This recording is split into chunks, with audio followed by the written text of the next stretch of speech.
El estruendo interrumpió la sinfonía de los violines como un disparo seco y brutal, que rasgó la atmósfera de fingida perfección en la mansión Vanderbilt, congelando instantáneamente las sonrisas ensayadas de la élite política que adornaba el vestíbulo.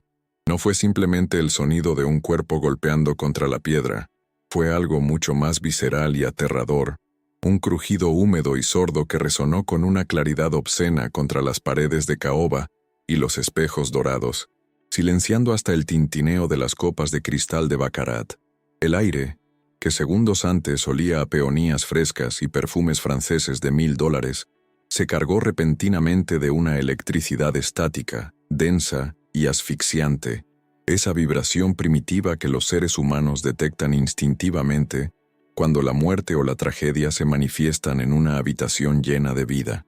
Nadie se movió durante el primer segundo, paralizados por la disonancia cognitiva de ver la violencia intrudir en su santuario de opulencia, mientras el eco de la caída se negaba a desaparecer, rebotando en la monumental araña de cristal que colgaba sobre el abismo como un testigo mudo y brillante de la catástrofe que acababa de comenzar.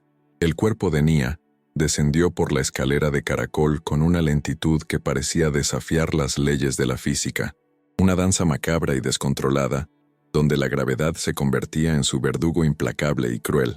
El vestido color esmeralda, una seda fina que había sido elegida para resaltar su belleza, ahora se enredaba en sus piernas y se agitaba violentamente como una bandera de derrota, creando un contraste hiriente contra la blancura inmaculada de los escalones de mármol importado. Cada impacto de su anatomía contra los bordes afilados de la piedra era un asalto directo a la vida que crecía en su vientre, una sucesión de golpes que sacudían su estructura ósea y le arrancaban el aire de los pulmones en jadeos agonizantes que nadie podía escuchar. Sus manos, que instintivamente buscaron proteger su vientre abultado de 8 meses, resbalaban inútilmente sobre la superficie pulida, incapaces de frenar el descenso vertiginoso que la arrastraba hacia el fondo del vestíbulo, transformando su elegancia natural en una imagen de vulnerabilidad absoluta y devastadora. Cuando finalmente aterrizó en la base de la escalera, el sonido de su cuerpo inerte contra el suelo del vestíbulo fue un golpe final y definitivo, un punto final grotesco que pareció detener el tiempo mismo en la mansión. Nia quedó tendida en una posición antinatural, con las extremidades extendidas como una marioneta a la que le han cortado los hilos, su rostro presionado contra el frío suelo de mármol que le robaba el calor de la piel a una velocidad alarmante.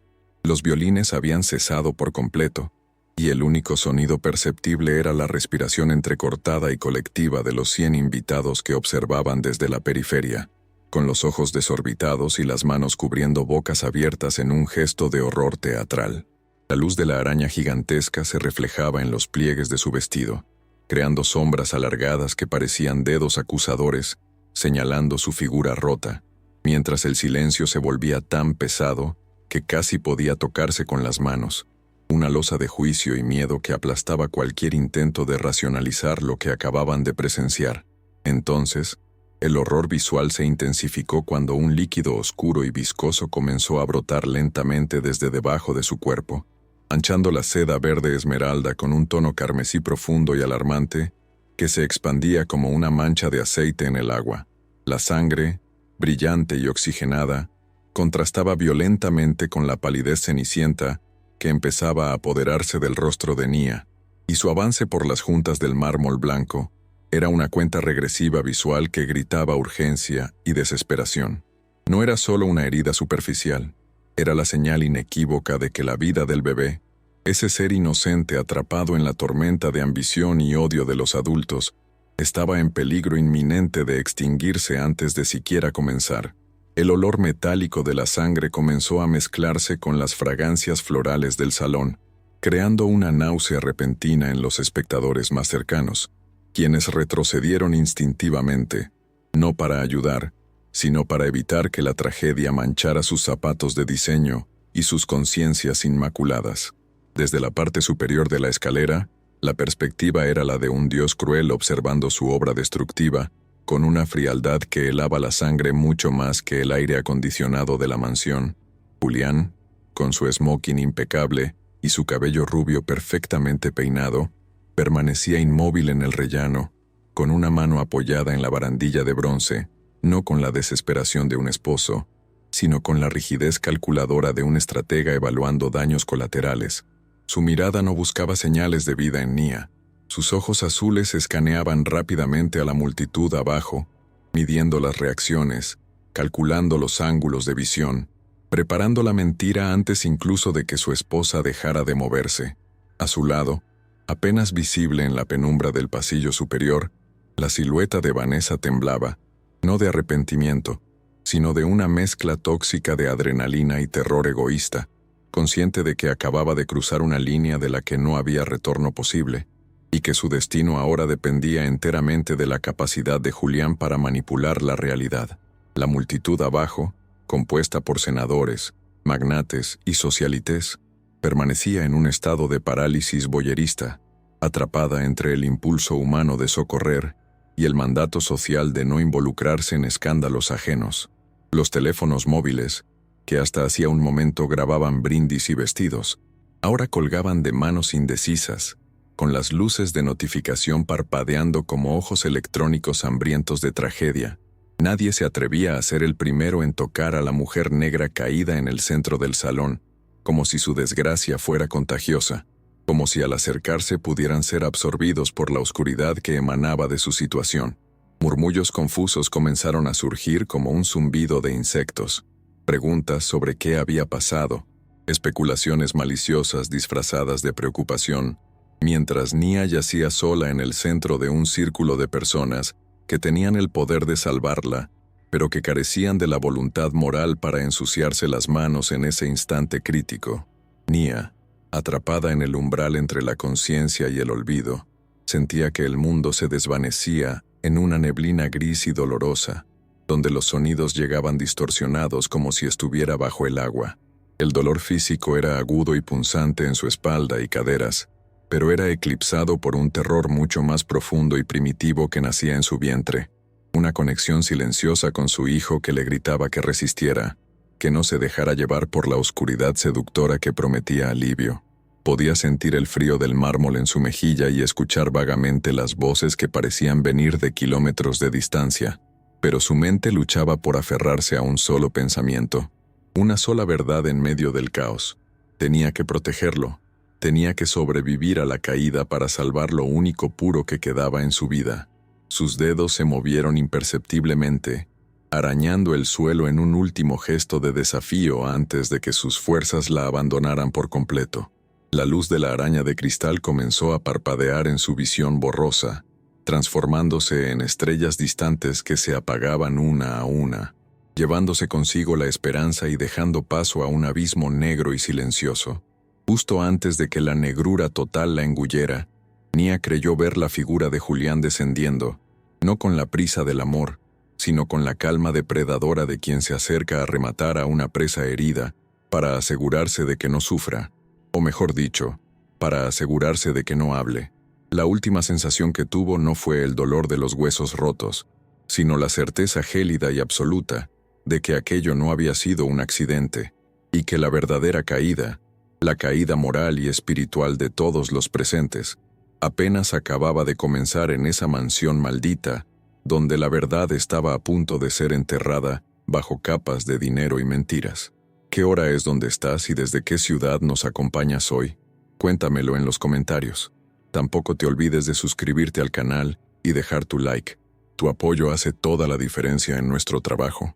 12 horas antes de que la gravedad reclamara su cuerpo, el día había amanecido con una perfección insultante sobre la propiedad de los Vanderbilt, bañando los extensos jardines en una luz dorada que no lograba penetrar el frío perpetuo de la habitación principal.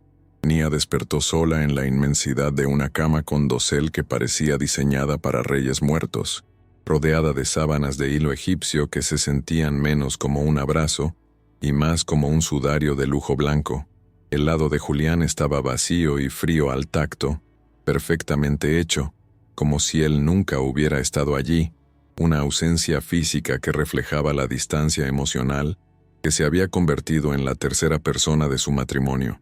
El silencio de la casa no era de paz, sino de vacío, una quietud opresiva amplificada por los techos altos y los pasillos interminables donde sus pasos siempre sonaban como una intrusión en un santuario ajeno, recordándole que, aunque su nombre estaba en los papeles, su alma no pertenecía a esa arquitectura colonial. Se sentó con dificultad al borde del colchón, sintiendo el peso abrumador de su vientre de 8 meses tirar de su columna hacia adelante, un recordatorio constante de la vida que crecía dentro de ella y de la fragilidad de su propio cuerpo.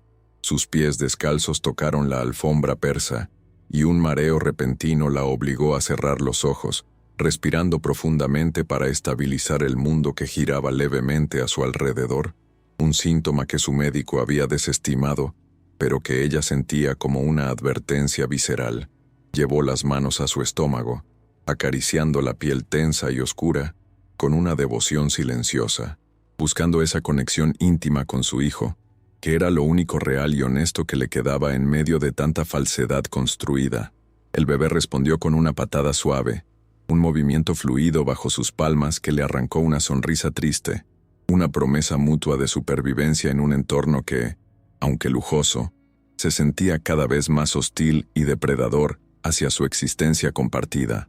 Caminó lentamente hacia el baño de mármol, un espacio que parecía un mausoleo de espejos y grifos dorados, donde su reflejo le devolvió la imagen de una mujer que se estaba desvaneciendo lentamente detrás de sus propios ojos.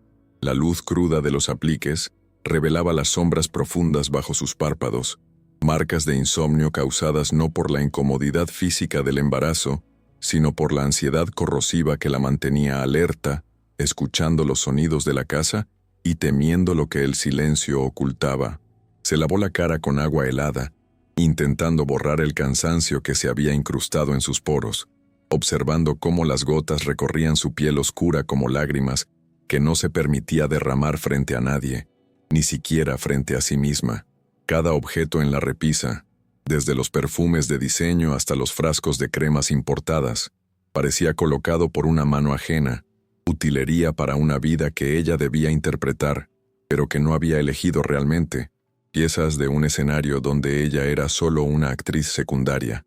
La rutina de la mañana se desarrolló con una precisión mecánica y desprovista de calidez, marcada por la ingestión de una docena de vitaminas y suplementos que el obstetra de la familia, un hombre elegido por Julián, no por ella, había prescrito con una autoridad incuestionable. Nia tragaba las pastillas con dificultad, sintiendo cómo raspaban su garganta, cada una representando una medida de control externo sobre su cuerpo, una garantía clínica para asegurar que el heredero de la dinastía política llegara a término, independientemente del costo para la madre. Se sentó en el ventanal de su vestidor, observando a los jardineros trabajar en los setos laberínticos abajo, hombres que podaban y cortaban la naturaleza para forzarla a formas geométricas agradables, una metáfora visual que la golpeó con una claridad dolorosa. Ella también estaba siendo podada, recortada y moldeada para encajar en el molde de la esposa perfecta de un político en ascenso. Bajó las escaleras principales mucho antes de que se convirtieran en el escenario de su tragedia, aferrándose a la barandilla con una precaución instintiva, consciente de lo resbaladiza que podía ser la piedra pulida bajo sus pies hinchados. La casa estaba llena de actividad frenética, un ejército de organizadores de eventos, floristas y personal de catering, se movía como hormigas obreras preparando la gala de esa noche, transformando el vestíbulo en un salón de baile digno de la realeza europea. Nadie la miró directamente a los ojos. Los empleados bajaban la vista o murmuraban un saludo apresurado, tratándola con esa mezcla peculiar de deferencia y lástima que se reserva para alguien que tiene el título de autoridad, pero no el poder real. Nia se sentía como un fantasma en su propia fiesta, una figura etérea que estorbaba el paso de los arreglos florales gigantescos y las cajas de champán que llegaban en carretillas, invisible en medio del caos logístico que celebraba la beneficencia de una familia que ni siquiera le preguntaba cómo se sentía. Buscó refugio en la sala de música, el único lugar de la mansión donde sentía que podía respirar sin pedir permiso, un rincón acústicamente aislado donde descansaba su piano de cola Steinway, el único remanente de su vida anterior como prodigio musical. Se sentó frente a las teclas de marfil y ébano, sus dedos largos y elegantes flotando sobre ellas, recordando una época en la que su valor se medía por su talento y su pasión, no por su capacidad reproductiva o su utilidad política. Tocó un acorde menor, suave y melancólico, dejando que la vibración del instrumento resonara en su pecho y viajara hasta su vientre, comunicándose con su hijo a través del lenguaje universal de la música, contándole historias sin palabras sobre quién era su madre antes de que el mundo la silenciara. La música fluía de ella como una herida abierta, una sonata improvisada de dolor y esperanza que llenaba la habitación con una belleza triste y privada, un grito ahogado, transformado en melodía. Pero la paz fue efímera. La puerta se abrió de golpe y Julián entró con el teléfono pegado a la oreja, trayendo consigo el torbellino de estrés y ambición que siempre lo rodeaba como un campo de fuerza negativo. Ni siquiera la miró al entrar. Simplemente hizo un gesto con la mano para que ella bajara el volumen, como si la expresión de su alma fuera un ruido de fondo molesto para su llamada de negocios. Nia retiró las manos del teclado como si se hubiera quemado, el silencio cayendo de nuevo sobre la habitación con un peso aplastante, cortando el vínculo mágico que había establecido con su hijo y devolviéndola a la realidad brutal de su irrelevancia. Julián terminó la llamada con una risa falsa y finalmente giró su atención hacia ella, sus ojos azules escaneándola no con amor, sino con una inspección crítica, buscando fallas en su apariencia que pudieran perjudicar la imagen de la noche. «Espero que estés descansando», dijo él, con un tono que sonaba más a una orden que a una preocupación genuina, acercándose para darle un beso superficial en la frente que no conllevaba ningún calor humano. Nia intentó capturar su mirada, buscando desesperadamente un destello del hombre del que se había enamorado años atrás, antes de que las encuestas y los donantes se convirtieran en su única religión. «Me duele la espalda, Julián. Tengo un mal presentimiento sobre esta noche. Tal vez debería quedarme en la cama», susurró ella, exponiendo su vulnerabilidad con la esperanza de ser protegida. La sonrisa de Julián se tensó imperceptiblemente, una grieta en su máscara de perfección, y soltó un suspiro exasperado que intentó disfrazar de paciencia paternal. «Nia, por favor, no empieces con tus dramas ahora. Es la noche más importante del año. Solo necesitas sonreír y estar ahí parada. No es tan difícil», respondió él, minimizando su dolor físico y emocional con una facilidad practicada. Julián salió de la habitación tan rápido como había entrado, dejándola sola con el eco de sus palabras y la sensación de que su bienestar era un obstáculo inconveniente para sus planes. Nia se quedó sentada en el banco del piano, sintiendo cómo las lágrimas de frustración picaban en sus ojos, no por la crueldad de sus palabras, sino por la confirmación de que sus miedos no eran infundados. Estaba completamente sola en esto.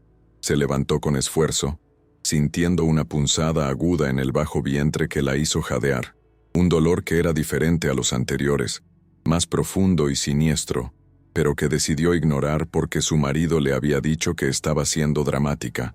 Caminó hacia la ventana y vio un coche deportivo rojo llegar a la entrada principal.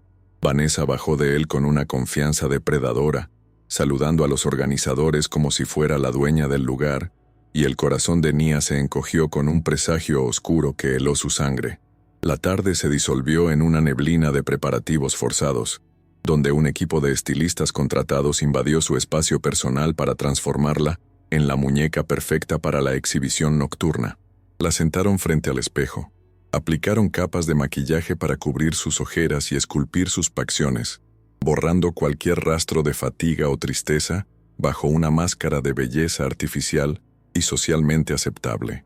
Tiraron de su cabello, lo rociaron con laca y lo fijaron en un peinado elaborado que le daba dolor de cabeza, ignorando sus suaves protestas de incomodidad mientras hablaban entre ellos como si ella fuera un maniquí inanimado. Nia cerró los ojos y se dejó hacer, disociándose del proceso, imaginando que estaba en otro lugar, en una playa tranquila o en un escenario de concierto, lejos de las manos invasoras que la preparaban para el sacrificio público de su privacidad. Llegó el momento del vestido, la pieza central de su disfraz, una creación de alta costura en seda color esmeralda, hermosa pero pesada, diseñada para ceñirse a su figura y resaltar su embarazo de una manera que resultaba casi obscena para la mirada pública. Al ponérselo, Sintió que la tela la asfixiaba, apretando sus costillas y limitando sus movimientos, convirtiéndola en una prisionera envuelta en lujo verde. Se miró en el espejo de cuerpo entero y no reconoció a la mujer que le devolvía la mirada. Veía a una reina destronada, adornada con joyas que se sentían como cadenas, lista para ser exhibida ante una corte que secretamente deseaba su caída. Acarició su vientre sobre la seda fría, susurrando una disculpa silenciosa a su hijo por exponerlo a la toxicidad que estaba a punto de rodearlos, prometiéndole que sería la última vez, que después de esa noche todo cambiaría, sin saber cuán profética sería esa promesa. Mientras el sol se ponía y las luces de la mansión comenzaban a encenderse, Nia sintió una ansiedad creciente que le revolvía el estómago, una intuición primitiva de que el aire estaba cargado de electricidad estática antes de una tormenta. Caminó por el pasillo hacia la escalera, escuchando los primeros acordes de los violines que comenzaban a afinar abajo, un sonido que debería haber sido hermoso, pero que le sonaba fúnebre y discordante. Pasó por la habitación de invitados y vio la puerta entreabierta, vislumbrando una maleta abierta y ropa esparcida que no era suya, una invasión sutil pero descarada de su territorio íntimo que confirmó la presencia de Vanessa en la casa mucho antes de la hora oficial. Se detuvo en seco, con la mano en el pecho, sintiendo cómo su corazón latía desbocado contra sus costillas, bombeando adrenalina a través de su sistema y alertando a cada nervio de su cuerpo de que el peligro ya estaba dentro de los muros. La bajada inicial por la escalera, horas antes de la caída, fue un ensayo macabro. Nia descendió con la cabeza alta y la espalda recta, practicando la sonrisa que Julián le había exigido, mientras los primeros invitados comenzaban a llegar y a llenar el vestíbulo con sus voces y risas. Se movió entre la multitud como una sonámbula, aceptando cumplidos vacíos sobre su apariencia y preguntas intrusivas sobre la fecha del parto, respondiendo con frases automáticas que no requerían pensamiento ni sentimiento. Cada vez que alguien tocaba su brazo o intentaba tocar su vientre sin permiso, sentía una repulsión física intensa, un deseo violento de gritar y correr lejos de allí, de proteger su cuerpo de la hipocresía colectiva que la rodeaba. Buscaba a Julián con la mirada, pero él siempre estaba al otro lado del salón, rodeado de donantes, brillando con su carisma político y evitando cuidadosamente cualquier contacto visual prolongado con ella. La atmósfera de la fiesta se espesaba con el paso de las horas, el aire volviéndose denso con el calor de los cuerpos, el alcohol y las tensiones ocultas que flotaban bajo la superficie de la cortesía social. Nia se sentía cada vez más mareada, el ruido de las conversaciones fusionándose en un zumbido insoportable que le taladraba los oídos, mientras las luces de la araña de cristal parecían brillar con una intensidad agresiva que lastimaba sus ojos sensibles. Se refugió en una esquina cerca de una columna, intentando hacerse invisible, observando cómo la dinámica del salón cambiaba sutilmente con la llegada de Vanessa, quien entró como una tormenta vestida de rojo, capturando la atención de todos y desafiando silenciosamente la posición de Nia con cada paso que daba. La mirada que Vanessa le lanzó desde el otro lado de la pista no fue de saludo, sino de advertencia, una promesa silenciosa de conflicto que hizo que Nia se estremeciera de frío, a pesar del calor del salón. Nia observó cómo Julián se acercaba a Vanessa, no con la distancia de un anfitrión, sino con la familiaridad magnética de un amante, sus cuerpos inclinándose el uno hacia el otro, con una gravedad innegable, que ignoraba la presencia de su esposa embarazada a pocos metros. Los vio reír juntos, compartir un secreto al oído, y vio la mano de Julián rozar accidentalmente la cintura de Vanessa, un gesto mínimo pero devastador que confirmó todas sus sospechas y rompió el último fragmento de esperanza que le quedaba. En ese momento, rodeada de cientos de personas pero absolutamente sola, Nia comprendió que la batalla por su matrimonio estaba perdida, y que lo único que quedaba por luchar era su dignidad y la seguridad de su hijo. La música de los violines alcanzó un crescendo dramático, acompañando la comprensión de Nia de que la verdadera amenaza no era solo la infidelidad, sino la conspiración silenciosa para borrarla de la ecuación. El agotamiento físico y emocional finalmente la venció, y sintió la necesidad imperiosa de escapar, de encontrar un lugar donde pudiera sentarse y respirar lejos de la toxicidad que la asfixiaba. Miró hacia la escalera de caracol, viéndola no como una trampa mortal, sino como su única vía de escape hacia la privacidad del piso superior, una ruta hacia la seguridad que trágicamente la llevaría directamente a la boca del lobo. Dio el primer paso hacia la escalera, sintiendo el peso de las miradas en su espalda, ignorando la intuición que le gritaba que no subiera, que se quedara abajo donde había testigos, donde estaba segura, pero el deseo de paz era más fuerte que el miedo, y comenzó su ascenso lento y doloroso, cada escalón alejándola de la multitud y acercándola al destino cruel que la esperaba en la galería superior. Arriba, en la penumbra del pasillo, las sombras parecían moverse y susurrar, anticipando el conflicto que estaba a punto de estallar, mientras abajo, la fiesta continuaba con su ritmo frenético, ajena al drama que se gestaba sobre sus cabezas. Nia subió el último tramo con el aliento entrecortado, su mano aferrada a su vientre como un escudo, sin saber que esos serían sus últimos momentos de conciencia antes de que su mundo se invirtiera violentamente. La música se desvaneció un poco al llegar al rellano, reemplazada por el sonido de risas ahogadas que venían del pasillo oscuro, un sonido que le heló la sangre y la detuvo en seco. Allí, en el umbral entre la seguridad y el peligro, Nia tomó una respiración profunda, preparándose para enfrentar lo que fuera que la esperara, sin saber que estaba caminando hacia el borde de un abismo del que nunca regresaría igual.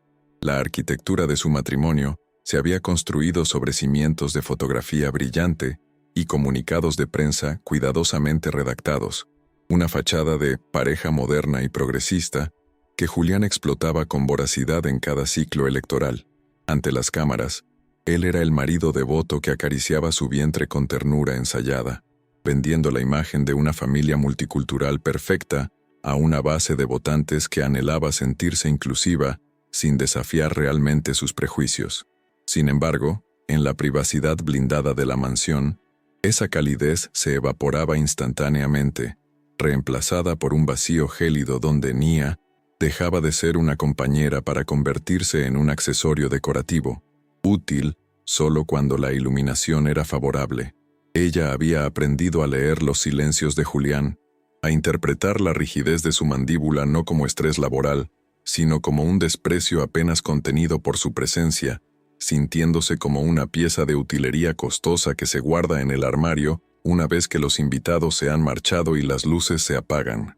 Julián había perfeccionado el arte de la anulación emocional con una maestría quirúrgica, utilizando el embarazo de riesgo de Nia como el arma perfecta para desmantelar su cordura pieza por pieza. Cada vez que ella expresaba una duda sobre sus llegadas tarde, o sobre el perfume ajeno que impregnaba sus camisas, él respondía con una calma condescendiente, diagnosticando sus sospechas como delirios hormonales o histeria gestacional. La miraba con esa paciencia falsa que se reserva para los niños o los enfermos mentales, reescribiendo la realidad frente a sus ojos, hasta que Nia comenzaba a dudar de su propia memoria, pidiendo disculpas por crímenes que no había cometido.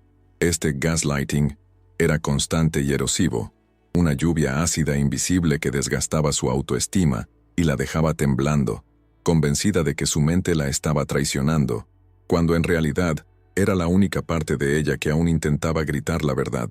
El aislamiento se había tejido a su alrededor de manera sutil pero implacable, cortando sus lazos con el mundo exterior bajo la excusa de proteger su salud y el bienestar del bebé. El piano de cola, antes una extensión vital de su alma y su voz más poderosa, permanecía cerrado bajo una funda de terciopelo pesado, silenciado porque Julián consideraba que la música alteraba el ambiente de la casa o distraía a su equipo de campaña.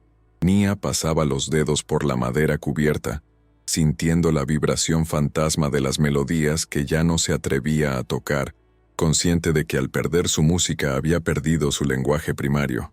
Sus amigos habían dejado de llamar, filtrados por asistentes eficientes, y su padre, aunque poderoso, era mantenido a distancia por Julián con informes médicos falsos que pintaban a Nia como demasiado frágil para recibir visitas estresantes, dejándola sola en una torre de marfil que se sentía más como una celda de lujo. La presencia de Vanessa en sus vidas no había sido una invasión repentina, sino una infiltración lenta y cancerígena, disfrazada bajo la etiqueta inofensiva de asesora de imagen y amiga de la familia. Nia la veía moverse por la mansión con una autoridad propietaria, tocando los objetos, recolocando los muebles y ofreciendo opiniones no solicitadas sobre la crianza del futuro bebé, con una sonrisa que no llegaba a sus ojos fríos. En las cenas, Vanessa se sentaba demasiado cerca de Julián, creando un círculo de intimidad excluyente del que Nia quedaba fuera, observando cómo compartían chistes internos y miradas cargadas de electricidad sexual, mientras ella servía de espectadora muda en su propia mesa. Era una humillación pública ejecutada con tal sutileza que, si Nia se atrevía a señalarla, parecía una loca celosa atacando a una empleada leal, una trampa social perfecta diseñada para mantenerla callada y sumisa. En la soledad de sus pensamientos, Nia libraba una guerra civil agónica contra su propia intuición, oscilando pendularmente entre la negación desesperada y la aceptación aterradora de su realidad. Intentaba justificar la frialdad de Julián con la presión de su carrera, diciéndose a sí misma que el amor volvería una vez que naciera el bebé, aferrándose a la fantasía de la familia feliz como un náufrago a una tabla podrida. Pero había una voz interior, ancestral y visceral, que le advertía que el peligro era real, que la forma en que él miraba su vientre no era con amor paternal, sino con la molestia de quien ve un obstáculo contractual. Se sentía culpable por dudar, culpable por no ser la esposa perfecta y radiante que él exigía, cargando con el peso de estereotipos raciales que temía confirmar si alzaba la voz. El miedo a ser etiquetada como la mujer negra enojada la paralizaba, obligándola a tragar su rabia hasta que se convertía en veneno. La intimidad física entre ellos se había transformado en un campo minado de rechazos silenciosos y espaldas vueltas, donde el contacto piel con piel era un recuerdo lejano y doloroso. Por las noches, compartían la cama enorme como dos extraños obligados a dormir en la misma habitación de hotel, separados por un abismo de sábanas frías y secretos no dichos.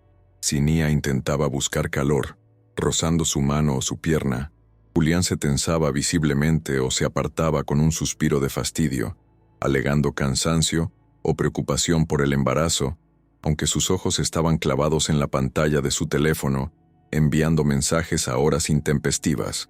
El bebé, que debería haber sido el puente de unión entre sus cuerpos, se había convertido en una barricada física, una excusa conveniente para que Julián evitara tocar a la mujer que ya había descartado emocionalmente meses atrás, dejándola hambrienta de afecto y temblando de frío interior. Las agresiones verbales nunca eran directas ni vulgares, venían envueltas en el papel de regalo de consejos constructivos o comentarios sobre la etiqueta social, diseñados para hacerla sentir inadecuada por su origen y su cultura.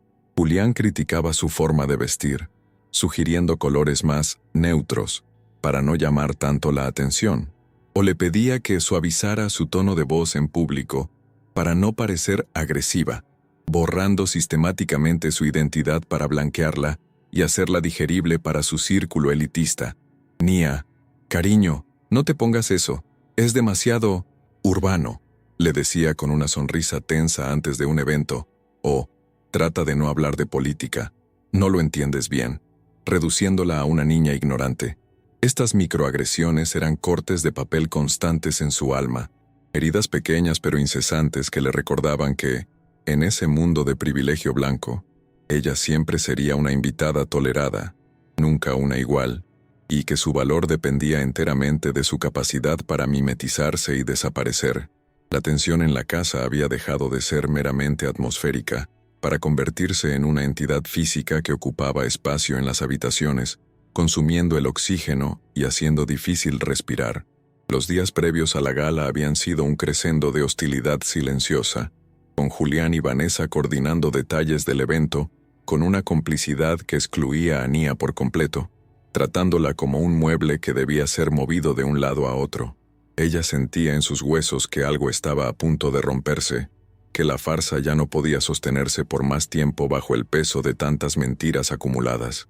Caminaba por los pasillos con la sensación de tener una diana pintada en la espalda, observando cómo los sirvientes bajaban la voz cuando ella entraba, percibiendo que el guión de su vida estaba siendo reescrito por otros, y que el final que le tenían reservado no era un final feliz, sino una tragedia inminente que esperaba agazapada en las sombras de la gran noche. Julián se movía por el salón de baile como un depredador en su hábitat natural, deslizándose entre los grupos de donantes con una elegancia ensayada que disfrazaba la podredumbre de su carácter bajo capas de sastrería italiana y carisma manufacturado. Su presencia física era impecable, casi ofensiva en su perfección. El cabello rubio brillaba bajo las luces de las arañas como oro hilado, y su sonrisa, practicada 1000 veces frente al espejo, tenía la capacidad de desarmar a los escépticos y encantar a los incautos. Sin embargo, para Nia, que conocía la cartografía oculta de sus gestos, esa sonrisa era una advertencia afilada, una mueca que no llegaba a sus ojos azules, los cuales permanecían gélidos y calculadores, escaneando la habitación en busca de oportunidades políticas mientras ignoraba sistemáticamente la humanidad de la mujer que estaba a su lado. Él no la tocaba con afecto, sino con propiedad, colocando una mano posesiva sobre su hombro o su espalda baja solo cuando una cámara estaba cerca, marcando su territorio y utilizando su embarazo como una herramienta de marketing para proyectar una imagen de estabilidad familiar que era una mentira absoluta.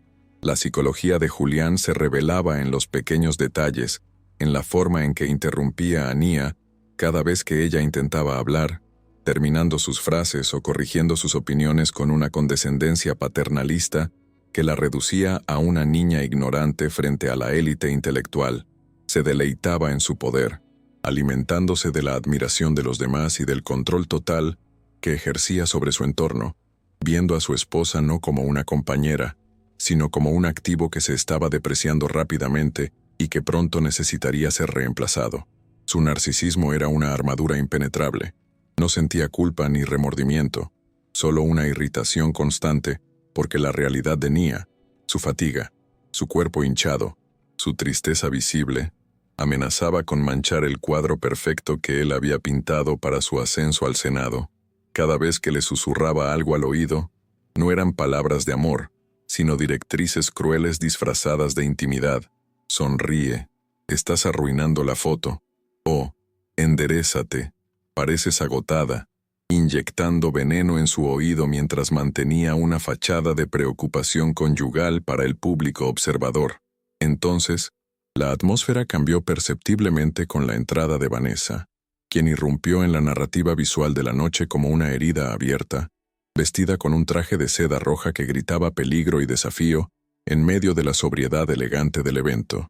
Ella no caminaba, desfilaba, con la barbilla alta y una seguridad arrogante que provenía de saberse intocable, protegida por el apellido de su padre senador y por la complicidad secreta que compartía con el anfitrión. Su belleza era clásica y fría, el tipo de estética que la sociedad racista de aquel salón celebraba como el estándar supremo: piel de porcelana, ojos claros y una delgadez aristocrática que contrastaba violentamente con la voluptuosidad maternal y la negritud de Nia. Vanessa no se quedó en la periferia, se insertó directamente en el centro de la órbita de Julián, saludando a los invitados con una familiaridad que excedía los límites de la etiqueta, comportándose como si ella fuera la verdadera dueña de la casa y Nia fuera una intrusa temporal que pronto sería desalojada.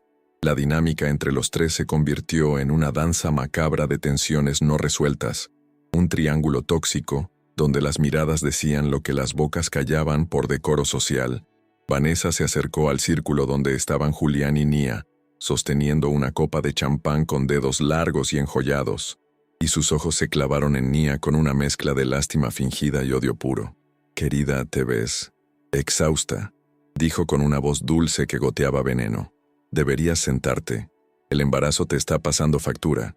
¿No es así?» No era una pregunta, era una sentencia. Una forma sutil de señalar la fragilidad de Nia y su supuesta inadecuación para estar allí, mientras Julián observaba la interacción sin intervenir, disfrutando secretamente de ver a las dos mujeres orbitando alrededor de su ego. Él no defendió a su esposa. Al contrario, Asintió levemente, validando el insulto de su amante y reforzando la idea de que Nia era la pieza débil y defectuosa de la ecuación. El ambiente en el salón se volvió opresivo para Nia, cargado de una densidad sensorial que la asfixiaba. El olor a lirios blancos se mezclaba con el aroma rancio del alcohol y los perfumes caros, creando una atmósfera dulzona y nauseabunda que le revolvía el estómago. Las risas de los invitados sonaban estridentes y distorsionadas, como vidrios rotos frotándose entre sí, y la música de los violines parecía acelerarse, marcando el ritmo de su propia ansiedad creciente. Se sentía observada por todos lados, no con admiración, sino con una curiosidad mórbida, como si los invitados estuvieran esperando que ella colapsara para confirmar sus prejuicios sobre su debilidad. Cada vez que Julián se reía de un chiste de Vanessa, Nia sentía un golpe físico en el pecho, una puñalada de traición que era más dolorosa que cualquier agresión física, porque confirmaba que su soledad era absoluta en medio de la multitud. Julián comenzó a ignorar a Nia de manera más flagrante a medida que avanzaba la noche, y el alcohol soltaba las inhibiciones, dándole la espalda para hablar animadamente con Vanessa y otros hombres de poder, dejándola aislada en su propio círculo. Él rozaba el brazo de Vanessa con una familiaridad eléctrica, compartiendo miradas cómplices que comunicaban un deseo sexual apenas contenido y una promesa de futuro en el que Nia ya no figuraba. La humillación era pública y silenciosa. Los invitados lo notaban, intercambiaban miradas significativas y susurros detrás de sus abanicos, pero nadie decía nada, convirtiéndose en cómplices pasivos del abuso emocional que se desarrollaba ante sus ojos. Nia se sentía encoger, su postura defensiva protegiendo a su bebé, sintiéndose como un fantasma que se desvanecía lentamente mientras la amante cobraba más vida y color, absorbiendo la energía del salón y del hombre que legalmente pertenecía a otra. La tensión escaló cuando un camarero pasó con una bandeja y Vanessa, en un movimiento calculado, que accidentalmente derramó un poco de su bebida cerca del vestido de Nia, soltando una risita nerviosa que sonó falsa y cruel. «Oh, ten cuidado, eres tan torpe últimamente con ese tamaño», exclamó Vanessa, invirtiendo la culpa y proyectando su propia agresión sobre la víctima, una táctica clásica de manipulación que dejó a Nia paralizada por la audacia del ataque. Julián, lejos de reprender a Vanessa, miró a Nia con impaciencia y le susurró agresivamente: «Ve a limpiarte o a cambiarte. No puedes estar aquí manchada. Es una falta de respeto a los invitados». La injusticia del momento golpeó a Nia con la fuerza de un bofetón. Él estaba protegiendo a la agresora y castigando a la víctima, priorizando la estética de la fiesta sobre la dignidad de su esposa embarazada, dejándole claro que su bienestar era irrelevante. El dolor físico de Nia se intensificó. Sus piernas hinchadas palpitaban y su espalda gritaba bajo el peso del bebé y del estrés acumulado. Pero el dolor emocional era el que realmente la estaba matando. Sentía que las paredes de la mansión, con sus retratos de ancestros blancos que la miraban con desaprobación, se cerraban sobre ella, rechazándola como un cuerpo extraño que debía ser expulsado para restaurar el orden natural de la aristocracia. Necesitaba aire, necesitaba silencio, necesitaba escapar de la mirada depredadora de Vanessa y de la indiferencia gélida de Julián antes de que sus lágrimas la traicionaran en público. La decisión de subir al segundo piso no fue racional, fue un instinto de supervivencia, una necesidad animal de encontrar una madriguera segura lejos de los lobos vestidos de seda que la rodeaban, sin saber que al subir las escaleras se estaba dirigiendo directamente hacia la trampa final. Nia comenzó a moverse hacia la escalera monumental, sus pasos pesados y lentos, sintiendo cómo la gravedad tiraba de ella hacia abajo, como si la tierra misma quisiera advertirle que no subiera, que se quedara en el suelo donde era seguro. La multitud se abrió para dejarla pasar, no por respeto, sino por indiferencia, creando un pasillo de soledad que la condujo hacia los escalones de mármol que brillaban bajo la luz de la araña, como dientes blancos esperando morder. Al poner el pie en el primer escalón, sintió un escalofrío recorrer su columna vertebral, una premonición oscura que le erizó la piel, pero la necesidad de huir de la humillación en el salón principal era más fuerte que su miedo a lo desconocido. Subió lentamente, aferrándose a la barandilla fría, dejando atrás el ruido de la fiesta que se desvanecía en un murmullo lejano, entrando en la penumbra del piso superior donde las sombras eran más largas y los secretos más peligrosos.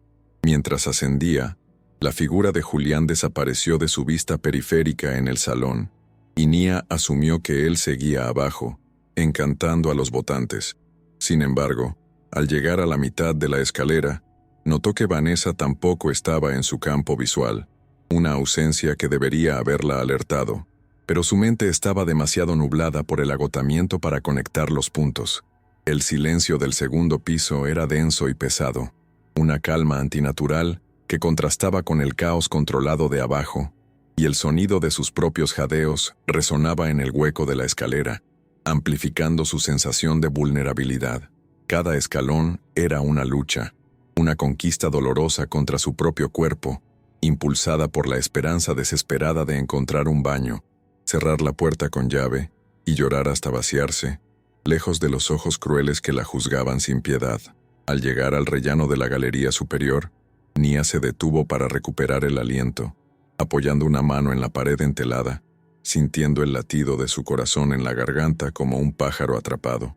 Fue entonces cuando escuchó las voces, no abajo en la fiesta, sino allí mismo, en el pasillo oscuro que se extendía hacia las habitaciones privadas.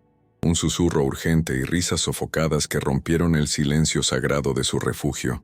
Reconoció la risa de inmediato. Era la de Julián, pero no la risa falsa que usaba en público, sino una risa ronca y genuina, cargada de deseo y complicidad, un sonido que no había escuchado dirigida a ella en años. Siguió el sonido como si estuviera hipnotizada, caminando hacia la barandilla de la galería que daba al vestíbulo, donde la luz era más tenue y las sombras ocultaban lo que la moralidad prohibía. Lo que vio a continuación congeló la sangre en sus venas y detuvo el tiempo en un instante de horror absoluto. Julián y Vanessa estaban allí, en la penumbra de la galería, no discutiendo ni trabajando, sino entrelazados en un abrazo apasionado y descarado, devorándose mutuamente, con una avidez que ignoraba cualquier límite. Julián tenía a Vanessa contra la pared, sus manos recorriendo el vestido rojo con una posesividad hambrienta, mientras ella le mordía el labio inferior con una ferocidad salvaje, riéndose entre besos.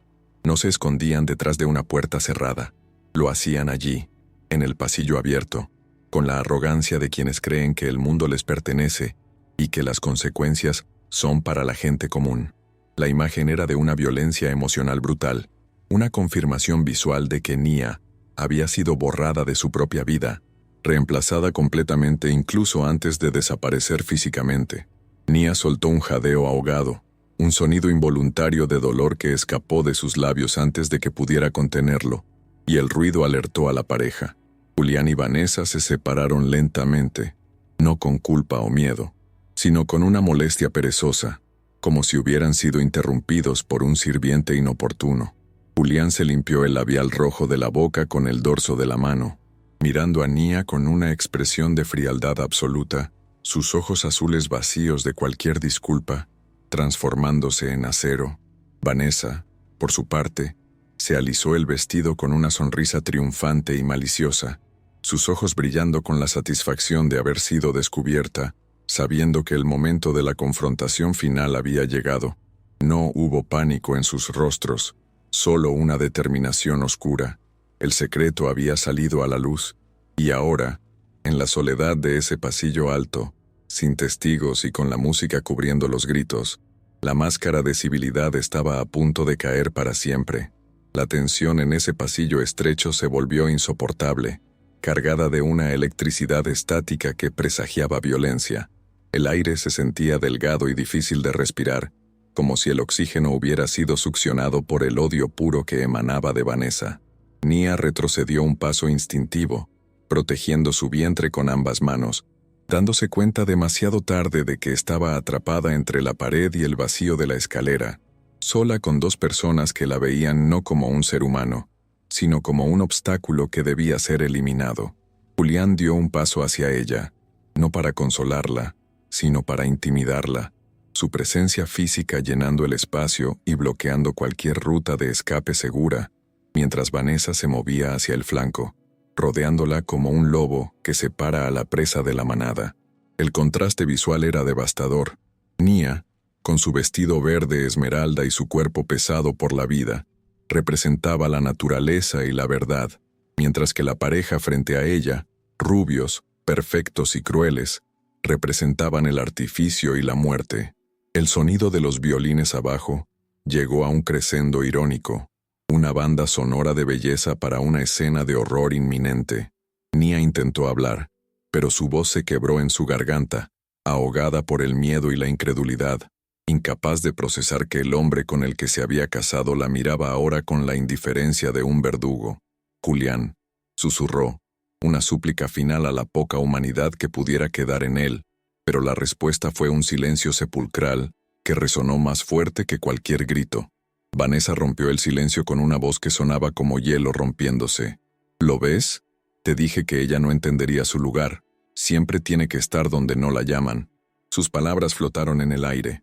Una justificación perversa para lo que estaba a punto de suceder, deshumanizando a Nia para facilitar la agresión. Julián no la contradijo. Simplemente miró a Nia y dijo con una voz plana y desprovista de emoción: «Deberías haberte quedado abajo, Nia. Deberías haberte quedado en tu habitación. ¿Por qué siempre tienes que arruinarlo todo?». La culpa recaía sobre ella por haber descubierto la traición. Una lógica retorcida que sellaba su destino en ese momento suspendido en el tiempo.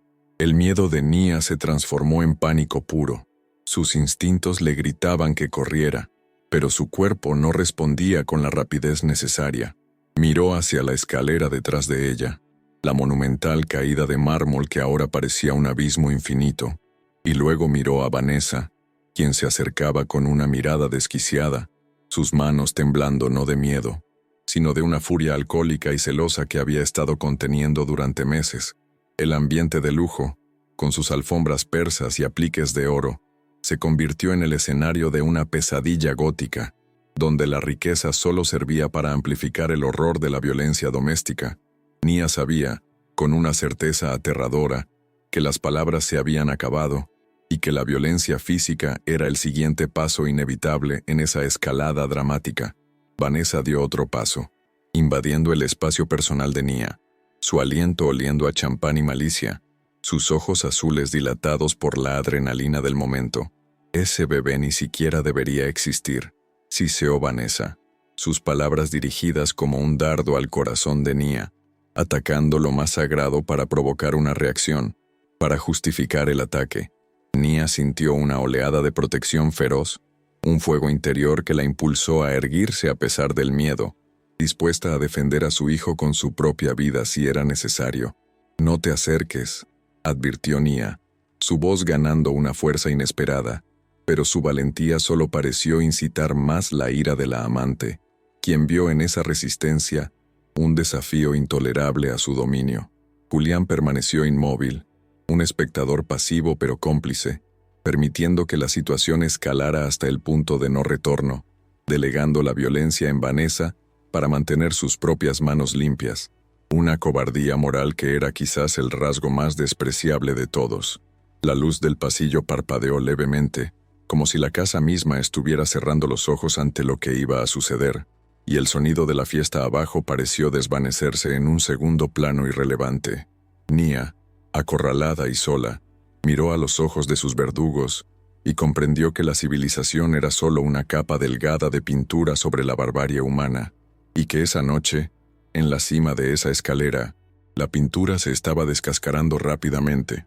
El momento previo a la agresión se estiró hasta lo imposible, un silencio tenso donde se podía escuchar el latido acelerado de 3 corazones, uno lleno de miedo, uno lleno de odio y uno lleno de indiferencia. Nia dio un paso atrás, buscando el aire, buscando espacio, pero su talón encontró el borde del primer escalón, un recordatorio físico de que no había más terreno sólido detrás de ella. Vanessa sonrió, una sonrisa torcida y terrible, y levantó las manos, no para acariciar, sino para empujar, rompiendo la barrera invisible que separa el pensamiento de la acción y precipitando el mundo hacia la tragedia irreversible. El enfrentamiento en la galería alcanzó su clímax con una quietud aterradora. Un silencio que pesaba toneladas antes de la explosión final. Nia intentó dar un paso lateral para esquivar el bloqueo físico de Vanessa, murmurando una excusa temblorosa para bajar las escaleras y huir de aquella toxicidad, pero la otra mujer se movió en espejo, cortándole el paso con una deliberación cruel. Los ojos de Vanessa, vidriosos por el alcohol y oscurecidos por un odio irracional hacia el vientre abultado de Nia, se entrecerraron con desprecio, y sus labios rojos se curvaron para escupir las palabras que detonarían la tragedia. Tú sobras aquí, y esa cosa que llevas dentro también. Fue una declaración de guerra existencial, dicha no con gritos, sino con un susurro sibilante que heló la sangre de Nia, confirmando que su sola presencia era vista como una ofensa imperdonable que debía ser rectificada. Julián, a escasos metros, no levantó una mano para detener la escalada, simplemente observó con una pasividad criminal, permitiendo que el monstruo que había alimentado se desatara, convirtiéndose en el arquitecto silencioso del desastre inminente. La agresión física no fue un accidente ni un tropiezo fortuito, fue un acto de violencia deliberada y contundente que rompió el contrato social de la civilización. Vanessa levantó ambas manos con una rapidez sorprendente y las estrelló contra el pecho de Nia con toda su fuerza, canalizando años de celos y frustración en ese único movimiento brutal. El impacto resonó seco y sordo en el pasillo estrecho, expulsando el aire de los pulmones de Nia en un jadeo agónico de incredulidad. No hubo tiempo para procesar la traición, solo la sensación física inmediata de ser empujada hacia atrás, de perder el centro de gravedad que su embarazo ya había comprometido. Sus manos, que instintivamente buscaban proteger a su hijo, volaron hacia el aire en un intento inútil de encontrar un punto de apoyo, pero sus dedos solo encontraron el vacío, resbalando sobre la seda de su propio vestido mientras la física tomaba el control de su destino. El tiempo se fracturó en ese instante, diluyéndose en una cámara lenta pesadillesca, donde cada milisegundo se estiraba hasta lo insoportable. Nia sintió como sus tacones perdían contacto con la alfombra del rellano, y su cuerpo se inclinaba hacia el abismo de mármol blanco que se abría detrás de ella como una boca hambrienta. En esa fracción de segundo de ingravidez, antes de que la caída comenzara realmente, sus ojos se cruzaron con los de Julián por última vez. No vio horror ni arrepentimiento en ellos, solo una frialdad analítica que la condenó al olvido. Fue una despedida silenciosa y terrible, la confirmación de que él no iba a estirar el brazo para salvarla, de que la estaba dejando caer voluntariamente. La sensación de vértigo la invadió. El mundo giró sobre su eje, y la hermosa araña de cristal del techo se convirtió en un borrón de luz giratoria mientras la gravedad reclamaba su presa con una fuerza implacable. El primer impacto contra los escalones fue devastador. Un choque de hueso contra piedra que envió una onda de choque eléctrica a través de todo su esqueleto. Su cadera golpeó el borde afilado del primer peldaño con una violencia que le arrancó un grito que nunca llegó a salir de su garganta, ahogado por el dolor puro y cegador. No rodó suavemente. Su cuerpo rebotó con una brutalidad descontrolada, golpeando hombros, espalda y cabeza contra la dureza inflexible del mármol importado. Cada golpe era un sonido hueco y terrible, un crujido anatómico que anunciaba fracturas y traumas internos, mientras la seda esmeralda de su vestido se rasgaba y se enredaba en sus piernas, impidiéndole cualquier intento de frenar el descenso. El dolor no era localizado, era total. Una explosión sensorial que sobrecargaba su sistema nervioso y borraba cualquier pensamiento coherente, excepto el instinto primitivo y desesperado de curvarse sobre sí misma para blindar su vientre. La caída pareció durar una eternidad, una sucesión interminable de golpes y giros que desorientaron completamente sus sentidos, mezclando el techo con el suelo en un torbellino de dolor y confusión. Nia sentía que su cuerpo era un muñeco de trapo lanzado por una fuerza invisible, incapaz de controlar sus extremidades, sus brazos golpeando la barandilla de hierro forjado con un sonido metálico que resonó en todo el vestíbulo. El ruido de su caída interrumpió la música de abajo, transformando la melodía de los violines en una banda sonora discordante para su destrucción. Cerró los ojos con fuerza, apretando los dientes hasta casi romperlos, sintiendo cómo cada impacto sacudía al bebé dentro de ella. una conciencia aterradora de que su santuario corporal se había convertido en una trampa mortal y que la violencia externa estaba invadiendo el único lugar seguro que conocía su hijo. El final de la caída fue repentino y absoluto. Su cuerpo aterrizó en el suelo del vestíbulo principal con un golpe final y estruendoso que pareció sacudir los cimientos de la mansión.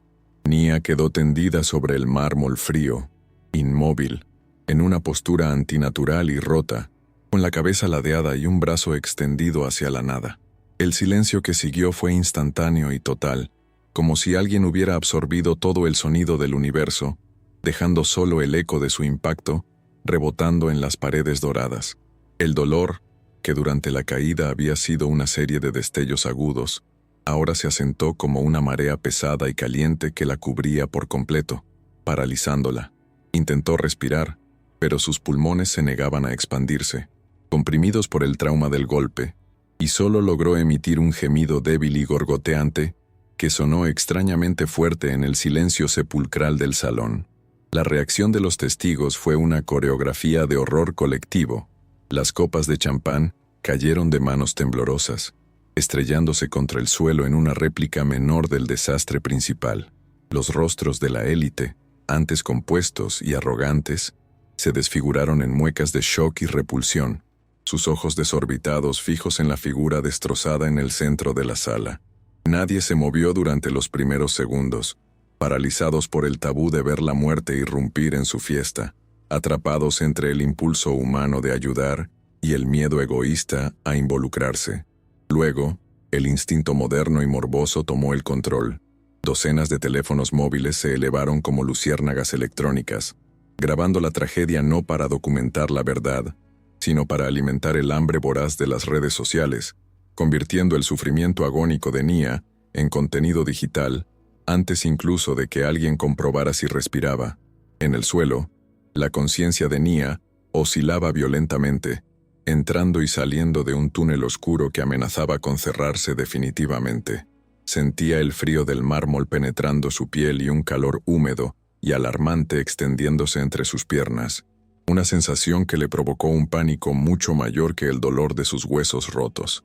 «Mi bebé», intentó susurrar, pero las palabras se disolvieron en burbujas de sangre en sus labios. Su visión se nublaba. Las luces de la araña de cristal sobre ella se transformaban en estrellas distantes y frías que la miraban con indiferencia. Podía escuchar los jadeos de la multitud, el sonido de telas crujiendo mientras la gente retrocedía, pero todo sonaba como si estuviera bajo el agua, distorsionado y lejano, desconectándola de la realidad de la habitación y dejándola sola en su isla de dolor. La mancha carmesí comenzó a expandirse visiblemente sobre la seda verde esmeralda de su vestido, un contraste de colores navideños pervertido por la violencia de la situación. La sangre brotaba con una rapidez aterradora, no solo de sus heridas externas, sino de una hemorragia interna que señalaba el desprendimiento vital en su útero. El charco oscuro se deslizaba por las juntas del mármol blanco, avanzando hacia los zapatos de charol de los espectadores más cercanos, quienes retrocedían con horror para no mancharse, marcando una línea divisoria física entre la víctima y los observadores.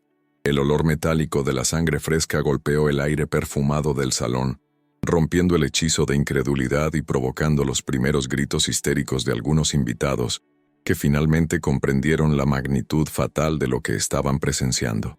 El colapso emocional de Nia fue interno y silencioso. Mientras su cuerpo se rendía al shock traumático, su mente se aferraba desesperadamente a la imagen de la ecografía de su hijo, intentando transmitirle fuerza telepáticamente, rogándole que se aferrara a la vida mientras ella sentía que la suya se escapaba. Las lágrimas se mezclaron con la sangre en su rostro, trazando caminos limpios a través del maquillaje arruinado, una última manifestación de su dolor antes de que la oscuridad total la reclamara. No sentía las piernas, no sentía los brazos, solo un frío inmenso que comenzaba en sus extremidades y avanzaba hacia su corazón. Una anestesia natural que el cuerpo le regalaba ante la devastación irreparable de su estructura física. Su último pensamiento consciente no fue de odio hacia Vanessa o Julián, sino una plegaria muda y desesperada. Que él viva, aunque yo no. Desde lo alto de la escalera, En la penumbra de la galería, Julián y Vanessa observaban la escena con la perspectiva de dioses crueles que contemplan su creación destructiva. Vanessa, con el pecho agitado y las manos temblando violentamente, se llevó los dedos a la boca, la realidad de sus actos golpeándola con la fuerza de un tren de carga ahora que la adrenalina se disipaba. Julián, sin embargo, ya estaba calculando. Su rostro pasó del shock inicial a una máscara de preocupación teatral en cuestión de segundos.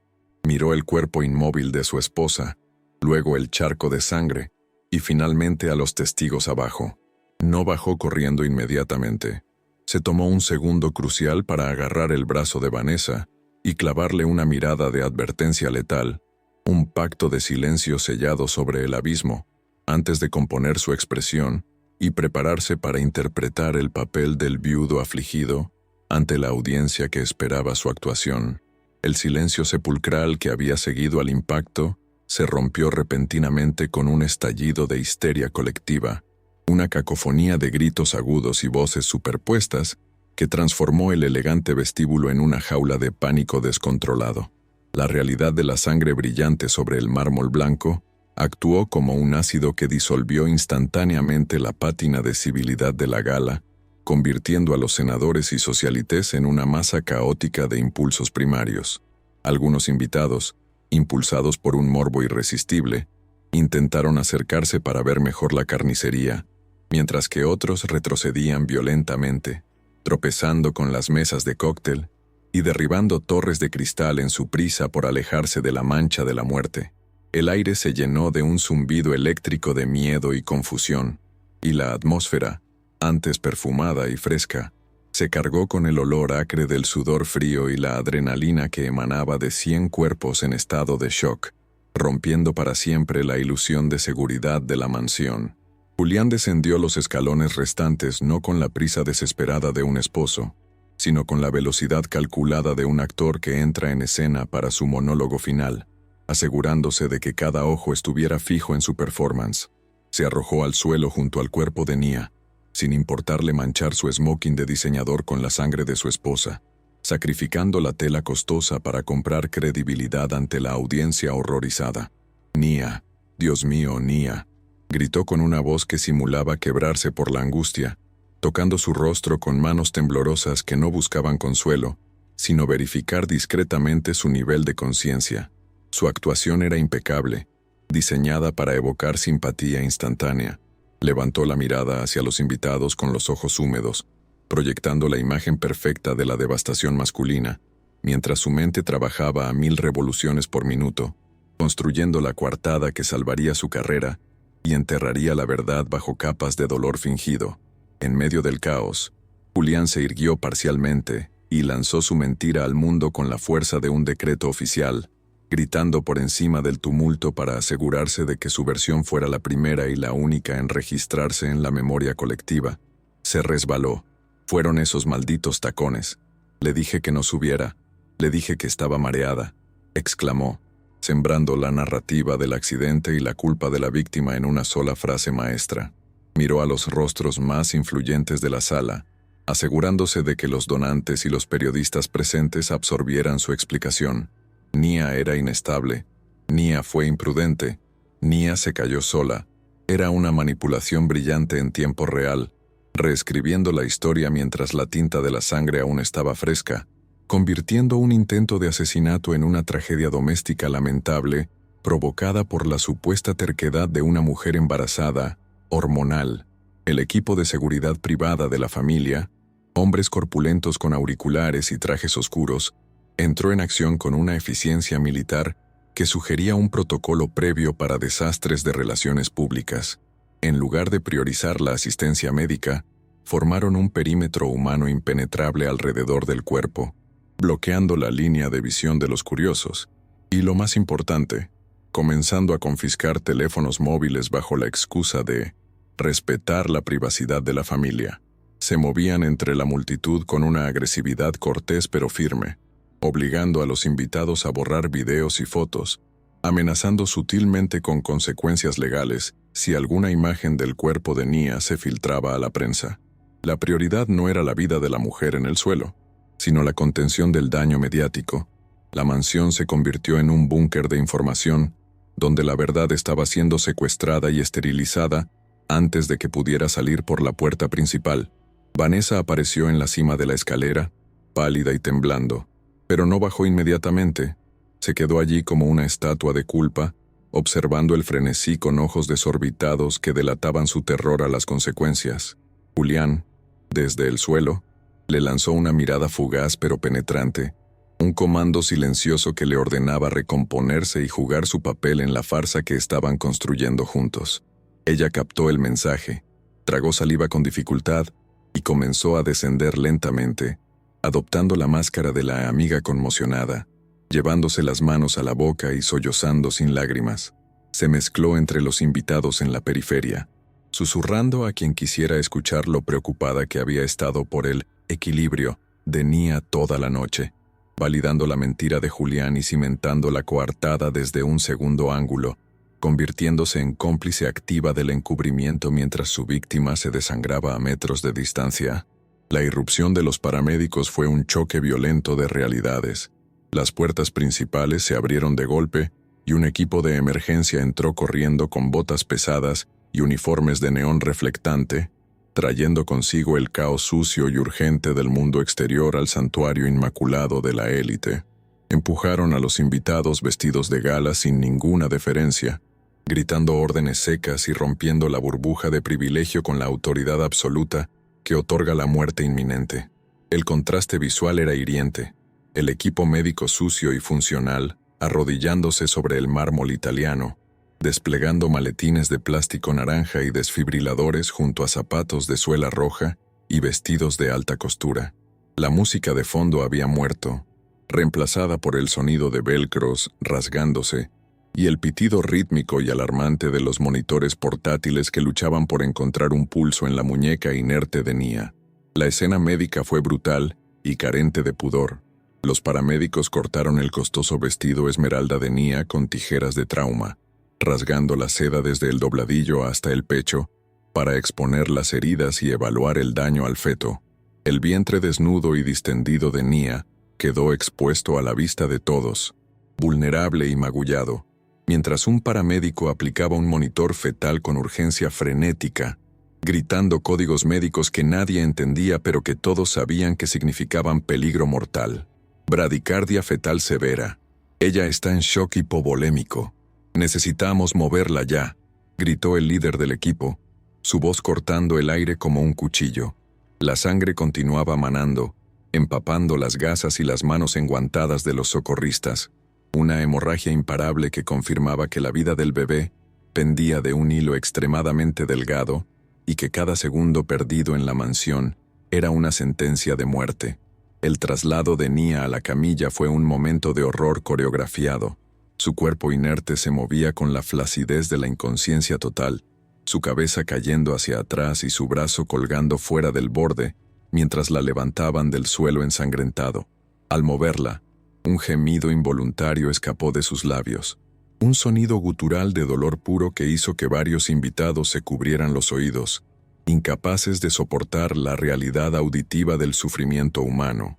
La ataron con correas de seguridad, inmovilizando su cuello y columna, transformándola de una persona, una esposa y una madre, en un paquete médico crítico que debía ser transportado a toda velocidad. Julián se mantuvo cerca, sosteniendo una de sus manos frías para las cámaras que sabía que estarían afuera, interpretando el papel del esposo devoto que acompaña a su mujer hasta las puertas del infierno, aunque su toque carecía de cualquier calidez real. La salida hacia la ambulancia fue un espectáculo grotesco de curiosidad pública.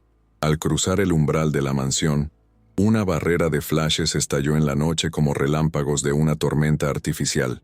Los paparazzi, alertados por escáneres policiales o filtraciones internas, se agolpaban contra las rejas, sus cámaras devorando la imagen de la mujer negra embarazada en la camilla, convirtiendo su tragedia personal en el titular sensacionalista de la mañana siguiente. Los gritos de los periodistas preguntando ¿qué pasó? Y ¿está vivo el bebé?, se mezclaban con el ruido ensordecedor de las sirenas, creando una atmósfera de circo mediático que deshumanizaba aún más a la víctima. Julián caminaba al lado de la camilla con la cabeza baja, ocultando su rostro pero asegurándose de ser visto, gestionando su imagen pública incluso en el trayecto hacia la ambulancia, sabiendo que esa foto de él, sufriendo, valdría millones en simpatía electoral. Antes de subir a la ambulancia, Julián fue interceptado brevemente por un oficial de policía que había llegado con los paramédicos. La interacción fue breve y controlada. Julián puso una mano en el hombro del oficial, estableciendo una jerarquía de poder inmediata, y repitió su mentira con una convicción inquebrantable. Fue un accidente terrible. Se cayó. Estaba muy débil. El oficial, intimidado por la figura política y el entorno lujoso, asintió y tomó notas sin cuestionar la escena, aceptando la versión del hombre poderoso como la verdad oficial. Julián subió a la parte trasera de la ambulancia. Las puertas se cerraron con un golpe metálico, sellando a Nia con su verdugo en un espacio claustrofóbico iluminado por luces estroboscópicas, dejando atrás la mansión y a los testigos que comenzaban a murmurar dudas que nadie se atrevía a expresar en voz alta. El interior de la ambulancia era un mundo sensorial completamente diferente, un universo de asepsia, metal y ruido ensordecedor. Las sirenas aullaban con una urgencia que hacía vibrar las paredes del vehículo, y las luces rojas y blancas barrían el rostro pálido de Nia, en intervalos rítmicos, dándole una apariencia espectral. Los paramédicos trabajaban sobre ella con una intensidad frenética, insertando vías intravenosas, inyectando fluidos y gritando lecturas de presión arterial que caían en picado. Nia, en un estado de semi-inconsciencia, sentía el movimiento del vehículo como si estuviera flotando en un mar tormentoso, escuchando fragmentos de voces distorsionadas y sintiendo pinchazos de dolor agudo que atravesaban la niebla de su mente. No sabía dónde estaba, ni qué había pasado. Solo sentía un terror visceral y primitivo por el silencio en su vientre, donde su hijo había dejado de moverse. La llegada al hospital fue una transición violenta del caos controlado de la ambulancia al caos clínico de la sala de trauma. Las puertas se abrieron y el aire frío y estéril del hospital golpeó su piel, trayendo consigo el olor inconfundible a desinfectante y enfermedad. Un equipo de médicos y enfermeras rodeó la camilla inmediatamente, gritando órdenes y corriendo por los pasillos blancos, bajo luces fluorescentes cegadoras que zumbaban sobre sus cabezas. Trauma obstétrico. Cesárea de emergencia. Sala 1, ahora, gritaban las voces, y la camilla se aceleró, las ruedas chirriando sobre el linóleo. Julián fue detenido en las puertas del quirófano por una enfermera firme, separándolo físicamente de su víctima por primera vez en horas, dejándolo solo en el pasillo vacío con las manos manchadas de sangre seca, donde finalmente pudo dejar caer la máscara y respirar con alivio al ver que ella desaparecía tras las puertas batientes. Mientras Nia luchaba por su vida bajo el bisturí, la noticia de su accidente ya se había extendido por el mundo digital como un virus imparable. Las redes sociales ardían con rumores, especulaciones y teorías de conspiración. Hashtags con su nombre comenzaban a ser tendencia, y los portales de noticias publicaban artículos apresurados con titulares como «Tragedia en la Gala Vanderbilt», «Esposa de candidato cae por las escaleras». La narrativa del accidente, cuidadosamente plantada por Julián, se estaba solidificando como la verdad aceptada, repetida por comentaristas y expertos que analizaban los peligros de los embarazos tardíos y los tacones altos, desviando la atención de cualquier posibilidad criminal. La mentira había dado la vuelta al mundo antes de que la verdad pudiera siquiera ponerse los zapatos, y la opinión pública ya estaba enviando oraciones a Julián, el pobre esposo que sufría tal desgracia. De vuelta en la mansión, la fiesta había terminado abruptamente, pero el escenario del crimen permanecía intacto y acusador. Los invitados se habían ido, dejando atrás copas a medio terminar y servilletas tiradas, pero el personal de limpieza aún no se atrevía a tocar el vestíbulo principal. La mancha de sangre de Nia brillaba oscura y viscosa sobre el mármol blanco, una herida abierta en la arquitectura de la casa que se negaba a secarse. El silencio en la casa era denso y pesado, cargado de fantasmas y secretos. Las luces de la araña de cristal seguían encendidas, iluminando el vacío donde minutos antes había habido vida y música. Vanessa se había encerrado en una habitación de huéspedes, bebiendo directamente de una botella para ahogar el temblor de sus manos, mientras la casa crujía y se asentaba, como si las paredes mismas estuvieran rechazando lo que habían presenciado y preparándose para expulsar el mal que habitaba en ellas. Lejos de allí, en una oficina minimalista y oscura en la costa oeste, un teléfono privado sonó con un tono grave y persistente que cortó la madrugada.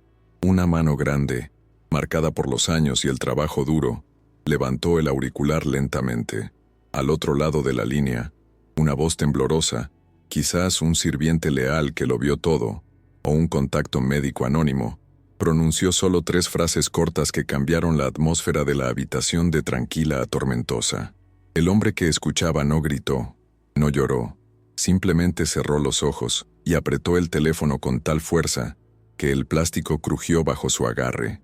Elias Thorne, el padre de Nia, colgó el teléfono con una calma aterradora, se levantó de su sillón de cuero y caminó hacia el ventanal mirando la ciudad nocturna. Su hija estaba rota, su nieto estaba muriendo, y él sabía, con la certeza de un depredador que huele la mentira en el viento, que esto no había sido un accidente. La guerra acababa de ser declarada, y él sería el general que marcharía hacia el este para quemarlo todo, hasta encontrar la verdad. La llegada de Elias Thorne al hospital no fue una entrada, sino una invasión atmosférica que cambió la presión del aire en los pasillos estériles de la unidad de cuidados intensivos.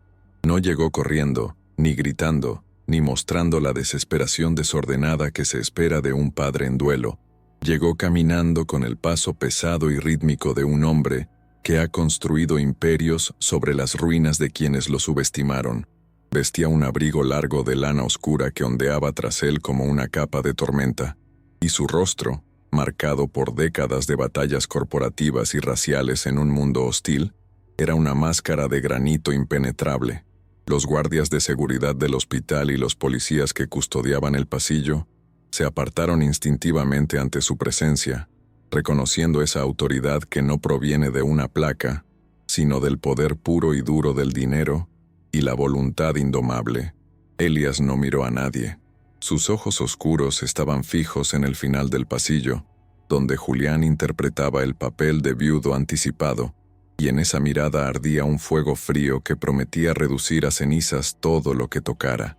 Julián, que hasta ese momento había estado manipulando a los médicos y a la prensa con su encanto de político afligido, sintió el cambio en la energía del lugar antes incluso de ver a su suegro. Se giró lentamente, y por primera vez en toda la noche, su máscara de perfección se agrietó visiblemente, revelando un destello de miedo genuino en sus ojos azules. Elías no era Nia. Elías no podía ser manipulado con gaslighting ni intimidado con estatus social, porque Elías era el hombre que financiaba el estatus. Julián intentó recomponerse, alisándose el smoking manchado de sangre seca, una utilería que había mantenido puesta deliberadamente para generar lástima, y dio un paso adelante con la mano extendida, intentando iniciar la ofensiva diplomática. Elías, gracias a Dios que llegaste. Es una pesadilla, una tragedia absoluta, comenzó a decir, con la voz temblorosa ensayada, pero su mano quedó suspendida en el aire, rechazada por el vacío, ya que Elías ni siquiera se dignó a mirarla, pasando de largo como si Julián fuera invisible, un fantasma irrelevante en la ecuación de la vida y la muerte. Elías se detuvo frente al cristal blindado de la sala de la UCI, y lo que vio al otro lado le arrancó el alma del cuerpo, aunque su rostro permaneció estoico. Nia yacía en una cama rodeada de máquinas que respiraban y latían por ella, su cuerpo hinchado y roto, conectado a una maraña de tubos transparentes y cables de monitoreo. Su piel oscura, normalmente radiante, tenía un tono grisáceo enfermizo bajo las luces fluorescentes, y su hermoso rostro estaba desfigurado por la hinchazón y los moretones que comenzaban a florecer con violencia.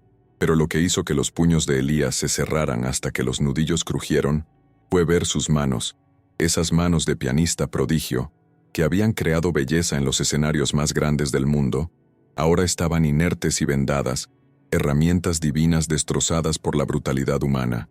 El sonido rítmico y mecánico del ventilador era la única música que quedaba, una sinfonía de soporte vital que taladraba los oídos de Elías y transformaba su dolor en una ira nuclear, silenciosa y devastadora. Julián se acercó por detrás, incapaz de soportar el silencio acusador, sintiendo la necesidad compulsiva de llenar el vacío con sus mentiras antes de que la verdad pudiera echar raíces.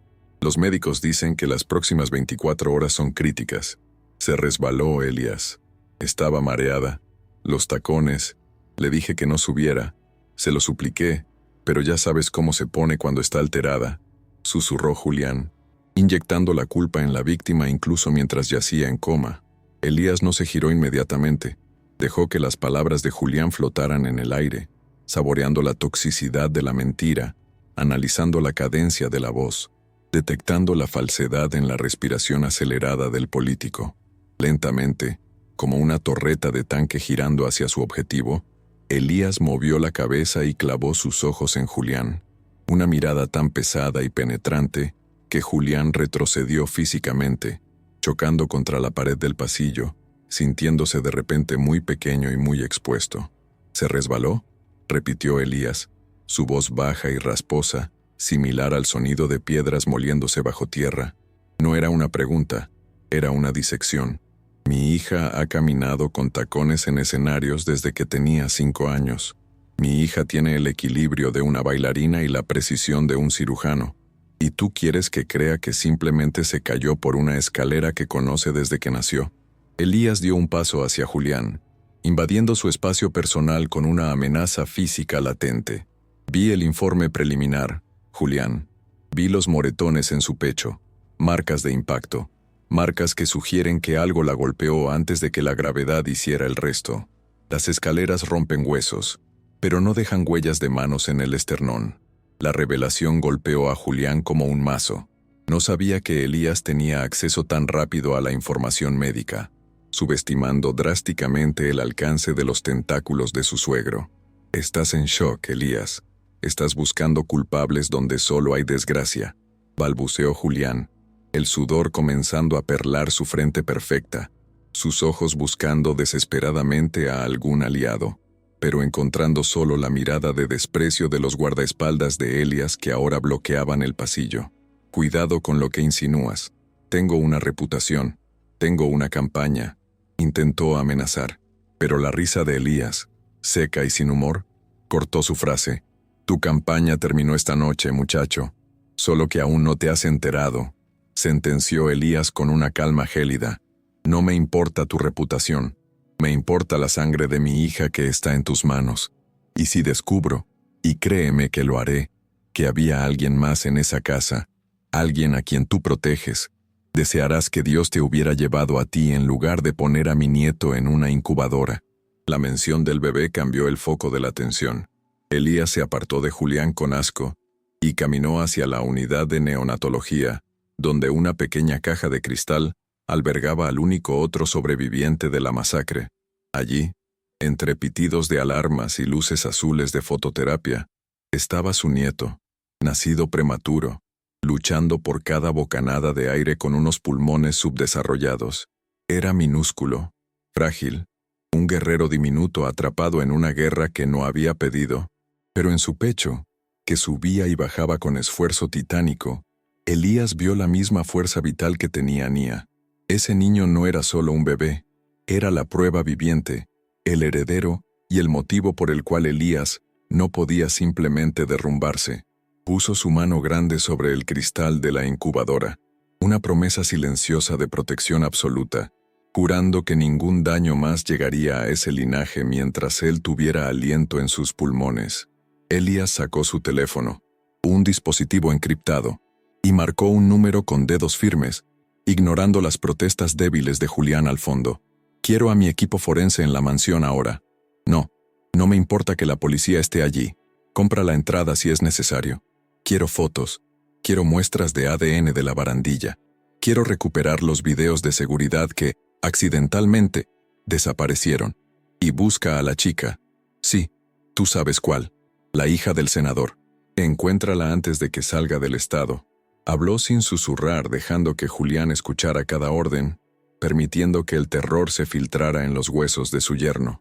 Era una declaración de guerra abierta, el despliegue de un ejército privado de abogados, investigadores y exagentes federales que Elias tenía en su nómina, una fuerza que la influencia política local de Julián no podía esperar contener. El ambiente en el hospital se transformó. Lo que había sido un escenario de duelo médico se convirtió en el cuartel general de una operación de venganza. Los hombres de Elias tomaron posiciones en las puertas, desplazando sutilmente a la seguridad del hospital, creando un anillo de acero alrededor de Nia y el bebé.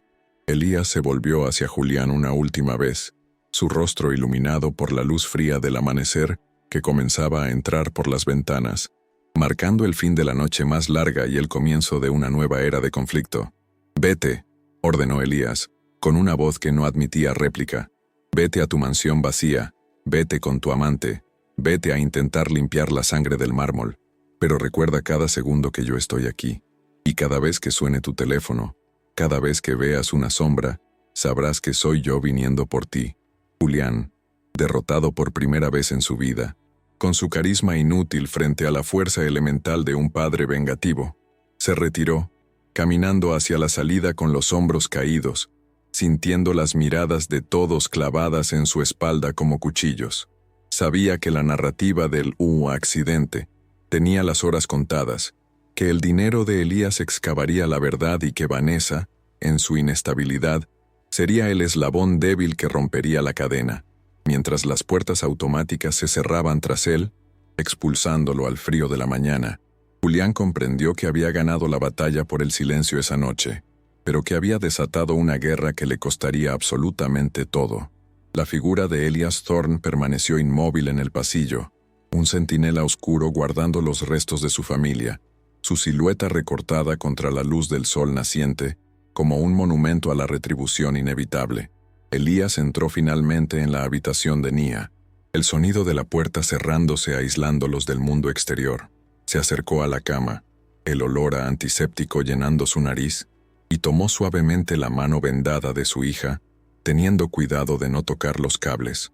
Se inclinó cerca de su oído, susurrando palabras que nadie más necesitaba escuchar, palabras de amor antiguo y promesas de justicia futura. «Descansa ahora, mi niña. Duerme y sana. No tienes que luchar más por ahora. Yo tomaré tu espada. Ellos creen que te han silenciado. Creen que han ganado porque estás en esta cama, pero no saben que acaban de despertar algo mucho peor que la ley.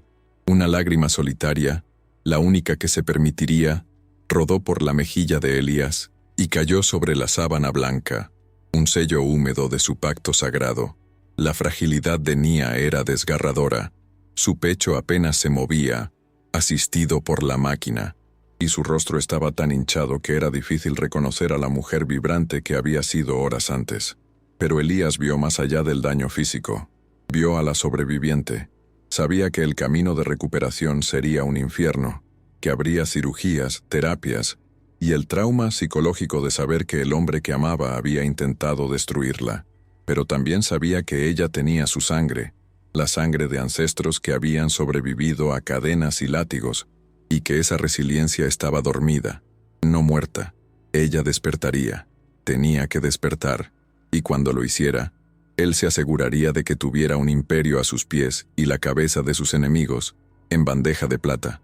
El sonido de los pasos apresurados de un asistente interrumpió su vigilia.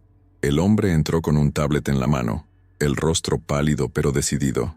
«Señor Thorne, tenemos algo». Un camarero del servicio de catering dice que vio algo desde el balcón de servicio. Dice que tiene un video en su teléfono que la seguridad de Julián no encontró. Lo está enviando ahora.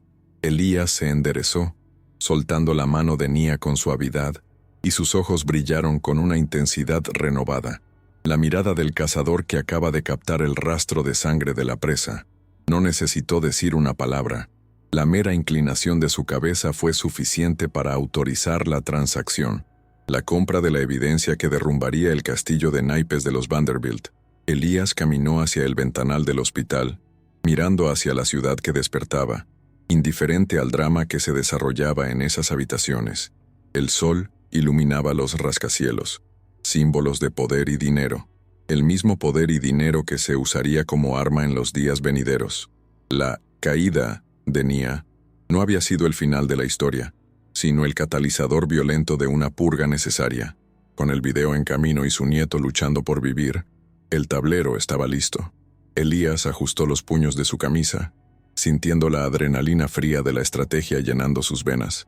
Miró su reflejo en el cristal, superpuesto a la ciudad, y susurró para sí mismo y para los enemigos que aún dormían tranquilos: esto no fue un accidente, y esto es solo el comienzo.